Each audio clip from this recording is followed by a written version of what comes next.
It's like amazing product placement. The pressures of doing this show are immense.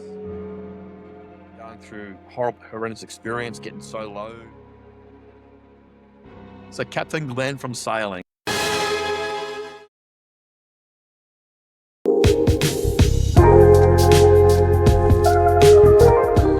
Welcome to our next adventure with me, Jason, to a first of its kind for the channel and only part one. It's possible because of you and your continued and growing support. So thank you and enjoy. I wanted to sort of ask you, I mean, below deck, right? Like you get there and how does that work? Because I mean, first things first, you kick things off on a whole new spin-off, right? The captain we're introduced to for adventure. So everyone is now tuning in. What is adventure? There we go. It's like amazing product placement there. So you kick things off on adventure. What's it Yeah. like being told, listen, not only are you our captain, but we want you to be the one who's going to kick off this whole new spin-off? Yeah, that was exciting, mate. You know, it was initially it was going to, but when it was pitched to me, it was going to be in Alaska. And I hadn't been to Alaska before, even though I Okay. kind of said I might have possibly gone there. Yeah, sure. Baked Alaska. I've had one of those. I may have like pitched all these awesome places that you could go and maybe made it sound like I've been there before. So Alaska is on my list of places to go. I've never gone there before. And then when it went to Norway, I was like, man, I mean, it was never on my list. I've never seen the fjord before. You know, we got New Zealand next door to Australia, but when I lived in Australia, I couldn't afford to travel. So I haven't even seen, you know, my little brothers, the Kiwis next door. So starting off, and it wasn't just a whole new series for Below Deck. It's such a successful franchise. I mean, it's the biggest franchise in Bravo. So they No kicked pressure. no pressure, but you know, this is during COVID we were filming, and they tried a new production team. I Wasn't read about this Yes. and it was very interesting. I'm going to touch on that later because I didn't realize you've got yourself quite the following on various forums, like Reddit in particular. Yes. You are the meme and GIF in chief when it comes to responses. And one of the first comments I saw was like, I really liked Adventure. The best part was Captain Kerry. So I was like, wow, good on you. Yeah. And then they wrote that something seemed different about it. I don't just mean the rest of the crew and the location. And someone put there, actually, they used a totally different production crew. Yes. Didn't know that. Okay. Yes. So, Okay. so the production company was Shed Media, and Shed does like housewife programs.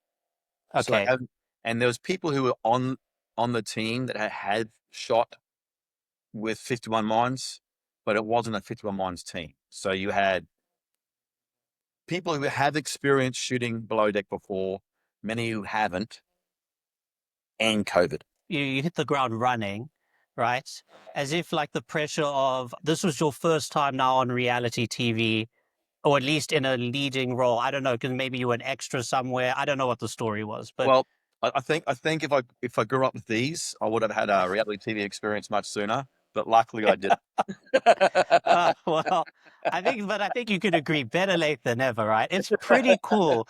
I mean, that's the other thing I want to ask. Like, there are so many people out there. I mean, I would say myself, I can't imagine there's that many people out there who wouldn't love the idea of being told, hey, look, do your job and we're going to not just pay you for doing your job, but we're going to let you have fun. We're going to really say, hey, we want you to go out to this location.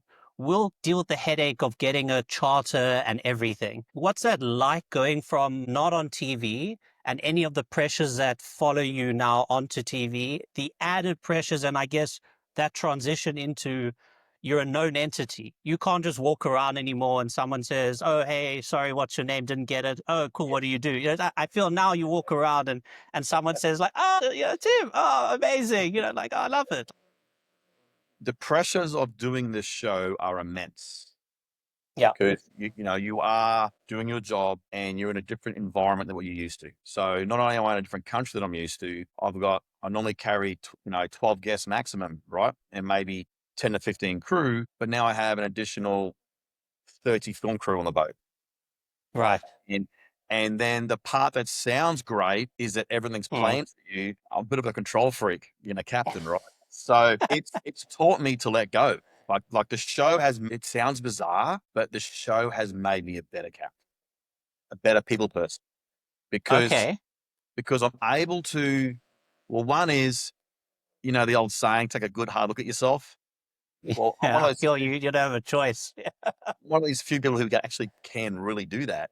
And I can watch myself over 3 months on TV, right? So Right. it's a very good representation of how I speak to people and how I act and my gestures and my facial expressions. And when I think I'm hiding my emotions, there's no hiding my emotions, right? So just because I'm smiling while I'm talking and I'm angry doesn't hide the fact that's going on. So the show has made me much more aware of myself and made me much more aware of my effect on others.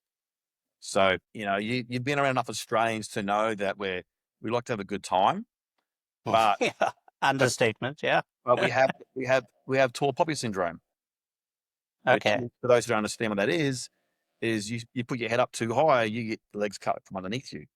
So Mhm. if someone celebrates themselves too much, all your mates are going to drag you down, right? They're going to say, "Hey, enough, buddy." So you're very humble. So you have your fun, but you don't skite where you're at, right? So I'm just doing a Mhm. job. I just happen to be, and I don't know why I was picked. I've seen some of the resumes. And there were some good looking guys that they were looking into. So I don't know why they picked me. Maybe because I look more attainable, but I'm just doing my job and they're filming me. And the other part too is the pressures of a captain in a regular season is I'm doing all the paperwork, logistics, legal logistics. I'm dealing with the owner, dealing with the crew vacation.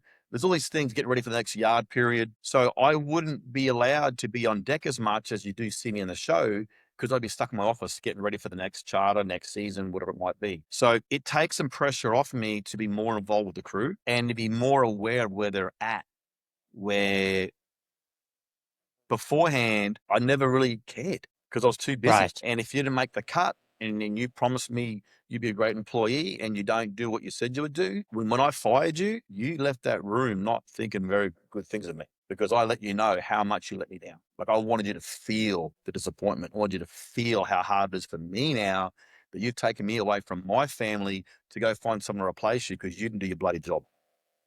Right. Whereas now it's a different. Oh, mate, like, well, I went through a divorce. So I had many layers of emotions that I've been exposed to. And now I see I see that people are people, not just positions. Before it was, you're a mate, you're an engineer, you're this, that's what you are, right? Mhm. Even, beers after work, that's still who you are. Like, we'll have fun, but that's still who you are. And that's just not a class thing. That's just how I operated. And Right. and my emotion intelligence wasn't where it is today. So due to my divorce, going through horrendous experience, getting so low, the depression, all these things, and shutting off for alcohol and everything else to get myself ahead straight, Mhm. it allows me to see people as people. So if you're not achieving in the role now, it's more, look, it's just not the right time for you, mate. Like you're just not thriving right now. And Mhm.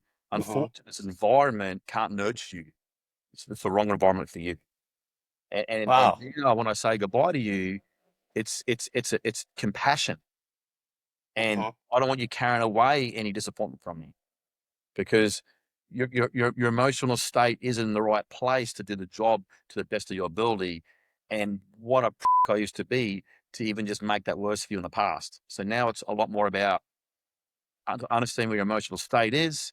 And some Mhm. people, we see in the seasons, they get pretty upset. Like Chef Anthony, he was really mad that I let him go, Yep. but it's just the layers of emotion of a breakup. You know what I mean? There's the Yep. surprise, there's the anger, there's the hurt, and we've become very good friends. And Right. if I hadn't gone through my own life experiences, and if wasn't able to show him the compassion, and the show only shows you, so much of a day, right? It can't show you Right. every We see the director's cut at the end of the yeah. day. Yeah. Yes, that time with Anthony, it was like an hour I was with him, Mhm. just coaching him through what's going on because I could see how devastated he would be, and then Right. I check up on my crew after as well to see how they're doing. Where before I hire you, you're gone, that's it, you're out. Now, especially with the show, I check in with you. Like Jared, Jared just wasn't in the right headspace. He was very good at his job, but he wasn't in the right headspace. So then that didn't allow him to do what he could do. And he's running his own boats now as a captain. Like he has the skill set. But I checked up with him, and then before the season came out, I said, "Hey, let's get a beer together. Let's talk through it. You're going to be shunned, and people are going to talk. You might want to apply for a job for a while until it all dies down. And thanks, Kerry. I appreciate it." And he had my support, and he got Right. so getting back. And then the other part of the question was, when I walk around now, it's kind of funny because people will recognize me, and we're same kind of culture, right? If someone's staring at you from Yeah. across the room, you're like, "What is this? You're like, What is this?" yeah, do you have a problem? Is there something wrong? Yeah. What's your problem, right? And Can I so, help you? yeah, can I help you? So imagine that. Like that's our culture, right? To kind of not like Yeah. being stared at, and now you're kind of like people are staring at you, and you're like, "Yeah, it's probably because they recognize me." You Yeah. hope. Yeah. You're like, I hope it's because they recognize me. You joke, right? What, do I owe you money or something? Why are you staring at me? So, um, but I'll tell you a funny story. This is hilarious. So Captain Glenn from sailing, Canadian, as you know, and we get on like a house on fire. We have so much fun together, mate. And this is full circle. So at BravoCon, I'm getting out of a car. I'm going into the side entrance, and it's like a film festival. There's barriers there. There's people yelling and screaming, and we love you, and Yeah. all this stuff. And I get out of the car, and I hear this, "Captain Glenn, we love you." And I look at the person. I'm like, "You're not a super fan." Yeah, we get inside, and then Glenn comes, and I'm like, "Did anyone call you Captain Kerry today?" And we've had so much fun with it. Like we'll go to boat shows, and he'll introduce me as Glenn, and I'll introduce him as Kerry. And it really is funny that I think it's our character that people get confused, not so much our haircut, but I was going to say, you two are pretty different people. exactly. So yeah, I was up in Greenport, and I'm sitting there at the bar with Gunnar, my girlfriend, and I can see people kind of like the sharks circling. They're trying to work out me and that, and they're coming around, and this happens often. And I just kind of do my thing and try not to think anything of it. That's, maybe they're looking behind me, checking out my girlfriend, who knows, just do my thing. And they walk up to me, they're like, "Captain Glenn?" I'm like, "No, but you are Captain Glenn." I'm like, "I am not Captain Glenn." "You are. We are huge fans. We watch you all the time." So I get my phone, out. No, I WhatsApp Glenn. And I'm like, "Hey, Glenn, we've got another two, mate." And we're like this. And he's like, "We're not the same person." Oh, wow. But I would have played with that. I would have taken a picture of Glenn and then showed it and said, "You see, all the stress has just caused me to totally lose my hair. I'm just so over it. It's so difficult. You don't understand. That's why I'm here in this bar. I just want some peace and just see oh my God, I'm so sorry." sometimes I say I'm his stunt double. Speaking of which, I was like, and they were like, I love that story from Captain Kerry. Speaking of which, if you want to see part 2 of this discussion, then please make sure, if you haven't already, to subscribe to the channel, hit the bell icon so you get a notification when it comes out, and of course, show some love if you really enjoyed it by giving the video a thumbs up and leaving a comment in the comment section below. We'll see you next time. Cheers.